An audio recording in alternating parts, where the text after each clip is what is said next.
नमस्कार। श्री नंदीश्वर विद्यालय द्वारा संचालित ई शिक्षण में आपका बहुत बहुत स्वागत है। बच्चों, आज हम क्लास 10 में विषय हिंदी सामान्य हिंदी के अंतर्गत अध्याय कर्मवीर एक पद्यखंड जो है उस पद्यखंड के अंतर्गत कर्मवीर कविता जिसके रचनाकार हैं अयोध्या सिंह उपाध्याय हरिओम।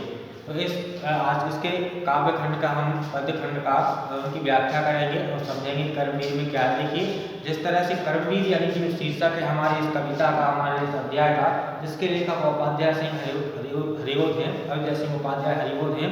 तो कर्मवीर शीर्षक जो एक अपने आप में एक शब्द जो है कहने का तात्पर्य यह है, कर्मवीर शब्द है वो हमारे लिए एक अपने आप में एक ऐसा ओजस्वी उदाहरण है कि अगर देखा जाए वास्तविकता में इसकी महत्ता अगर समझी जाए, इसका महत्व समझा जाए यदि, तो अलग ही मतलब अपने आप में हमारे लिए क्या है, काफ़ी एक ओजस्वी गुण पैदा हो जाता है।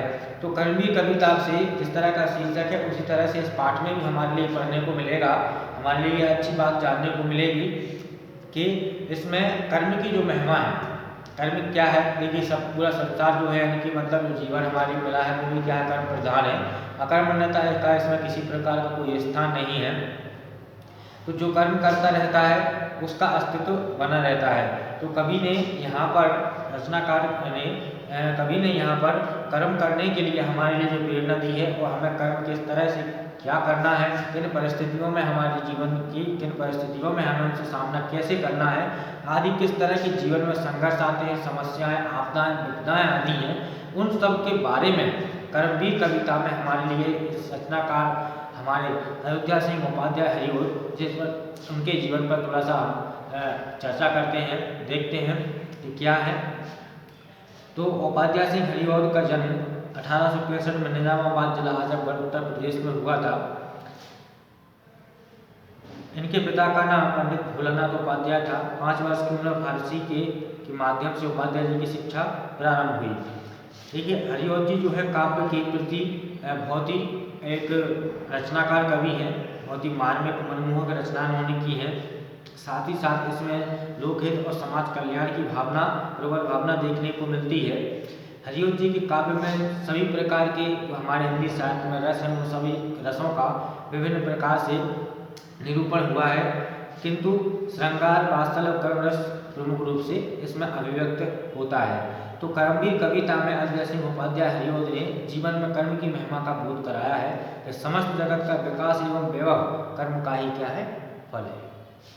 कर्मवीर बहुत सी बाधाओं और विघ्नों से घबराए बिना, देखिए कई प्रकार के कर्मवीर मतलब कहने का ये है, कई प्रकार के वीरों का जो एक स्वभाव है वो स्वभाव तो उनका यही है, सबसे बड़ा अनुशासन, दूसरी बात कर्तव्य भावना, कर्तव्य परायणता। लेकिन इन वीरों के भी कई प्रकार के उनके वीरोचित कार्य तो हैं ही और कई प्रकार भी हैं। युद्धवीर हैं, दयावीर हैं, दानवीर हैं और कर्मवीर हैं। तो इस प्रकार के कई प्रकार वीरों के बताए गए हैं। ठीक है, वीर यानी कि जो व्यक्ति साहसी और हर एक परिस्थिति का मतलब प्रतिकूल परिस्थितियों में, जीवन के संघर्षों में लगातार डटा रहता है और आगे बढ़ता रहता है, उसे क्या कहा जाता है, कर्मवीर कहा जाता है। जो अपने जीवन की प्रतिकूल परिस्थितियों को अपने अनुसार ढाल ले या अपने लिए अनुकूल बना ले, वो ऐसा ही कर्मवीर होता है। तो यहाँ पर यही बात बताई गई है कि कर्म का क्या फल है। ठीक है, कर्मवीर बहुत सी बाधाओं विघ्नों को घबराए बिना कठिन कार्य को सफलतापूर्वक करते हैं। पहाड़, जंगल, सागर या आग की भयंकर लपटें भी उन्हें डरा नहीं पाते। हर हाल में कर्म करने वाले वीर ही कोयल को हीरा और कांच को रत्न बनाते हैं। पर्वत काट कर सड़कें बनाने, रेगिस्तान में नदियां बहाने, सागर में जहाज चलाने वाले कर्मवीर ही जंगल में मंगल की सर्जना करते हैं। समस्त सृष्टि का विकास कर्मवीरों के कर्म पर ही आधारित होता है, उसी का प्रसार यहाँ पे देखने को मिलता है। तो इसका प्रकार यह कर्म की प्रेरणा देने वाली कविता है कर्मवीर, जिसे हम पढ़ेंगे।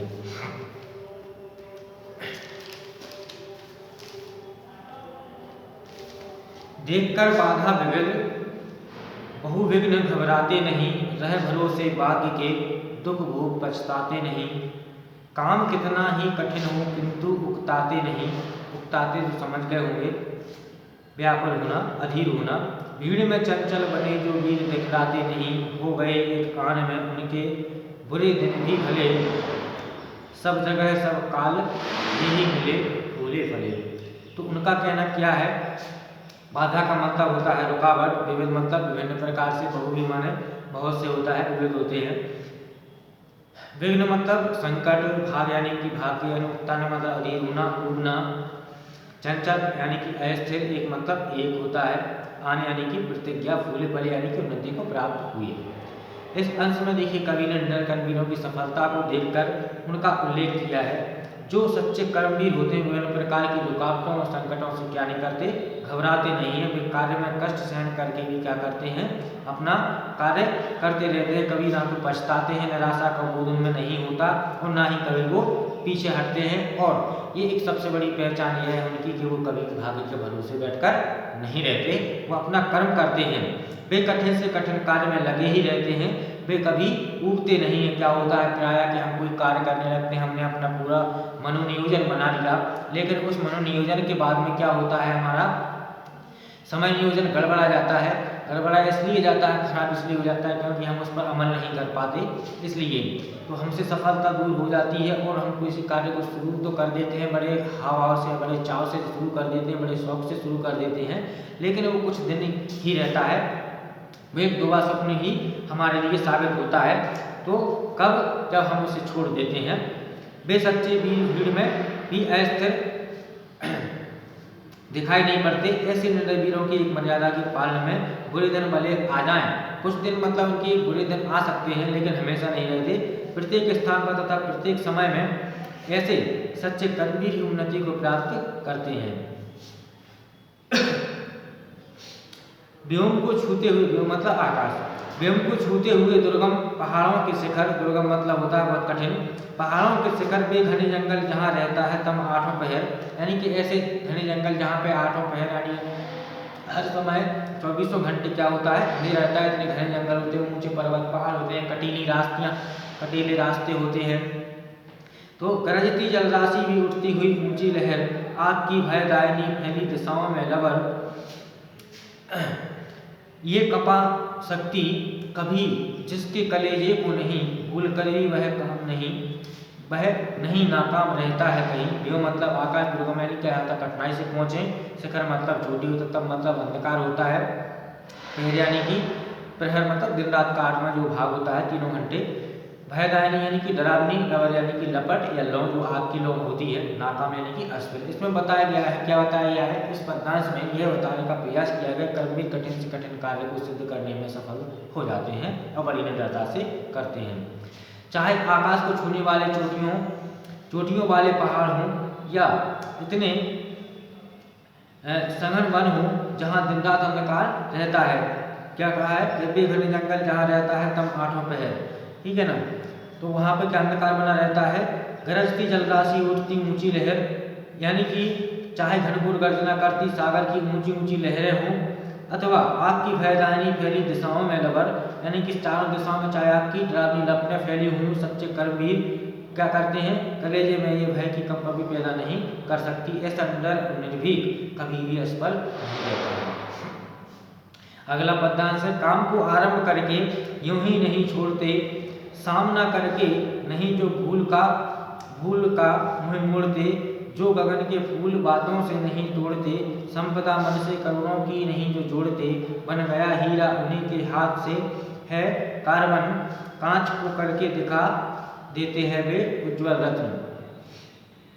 तो क्या है, देखिए यहाँ पे क्या कहा गया है, काम को आरंभ करके यूं ही नहीं पीछे छोड़ते, नहीं छोड़ते, कहते हैं सच्चे कर्मवीर किसी काम को आरंभ करके बीच में नहीं छोड़ते, सामना करके नहीं जो भूल का मुंह मोड़ते, और उस काम में आने वाली बाधाओं का वो सामना करते हैं, कठिनाई से डरकर काम को दूसरे के भरोसे नहीं छोड़ते या दूर नहीं करते, जो गगन के फूल बातों में नहीं तोड़ते, यानी कि वो सिर्फ बातें ही नहीं करते, ठीक है ना, तो यानी कि जो बातें ही करते रहते हैं, जो बातों के वीर होते हैं वीर नहीं होते, वे असंभव को संभव से संभव करने के लिए कि सिर्फ बड़ी बड़ी बातें नहीं करते, प्रयत्न करते हैं। तो संपदा मन से करोड़ों की नहीं जो जोड़ते, बन गया हीरा उन्हीं के हाथ से है कार्बन, कहते हैं कि इस प्रकार के कर्मवीरों के हाथ में आकर भी क्या हाथ में आकर कोयला भी हीरा बन जाता है। वे अपने कर्म के द्वारा सामान्य कांच को भी क्या कर देते हैं, रत्न बना देते हैं। इस तरह से वो अपनी शक्ति परीक्षण कर लेते हैं। अंतिम पद्यांश से इस पाठ का, पर्वतों को काटकर सड़क बना देते हैं वे, सैकड़ों मरुभूमियों की नदियां बहा देते हैं वे, गर्म में जलराशि की बेड़ा चला देते हैं वे। बेड़ा यानी कि जहाज, इस तरह के जो होते हैं, जो नाव उसमें चलती रहती हैं। जंगलों में भी महामंगल रचा देते हैं वे, भेद नव तल का उन्होंने बहुत बतला दिया है, उन्होंने ही निकाली तार की सारी क्रिया। वो कहते हैं कर्म में विश्वास रखने वाले वीर बड़े से बड़े पहाड़ों को काट कर क्या कर देते हैं, सड़कें तैयार कर देते हैं, पहाड़ों को काट कर रास्ता बना देते हैं। वे अनेक रेगिस्तानों की भी नदियाँ बना देते हैं। वे जल के भंडार समुद्र में क्या कर देते हैं, जहाज चला देते हैं, बेड़ा चला देते हैं। उनके कर्म में इतनी शक्ति होती है कि वे सुनसान जंगल में भी क्या देते हैं, आनंद की बहार कर देते हैं। विशाल आकाश में मौजूद बहुत से रहस्यों की जानकारी उन्होंने कर ली है, तार की समस्त प्रक्रिया की भी खोज उन्होंने की है। तो इस तरह से क्या है, उन्होंने कवि ने पाठ में हमारे लिए जो कर्मवीर हैं, यानी कि जो कार्य करते हैं, अकर्मण्य नहीं है, जो अपने कर्म की अपनी महानता को समझते हैं, अपने कर्म को समझते हैं, अपनी कर्तव्य परायणता, अपनी कर्तव्य निष्ठा को समझते हैं, तो ऐसे ही क्या होते हैं, कर्मवीर होते हैं। उसी कर्मवीर की यहाँ पर कुछ शब्दों में, कुछ शब्दांशों, कुछ पदांशों के माध्यम से यहाँ पर बताई गई। उम्मीद है आपको समझ में आया होगा। तब तक के लिए बहुत बहुत धन्यवाद।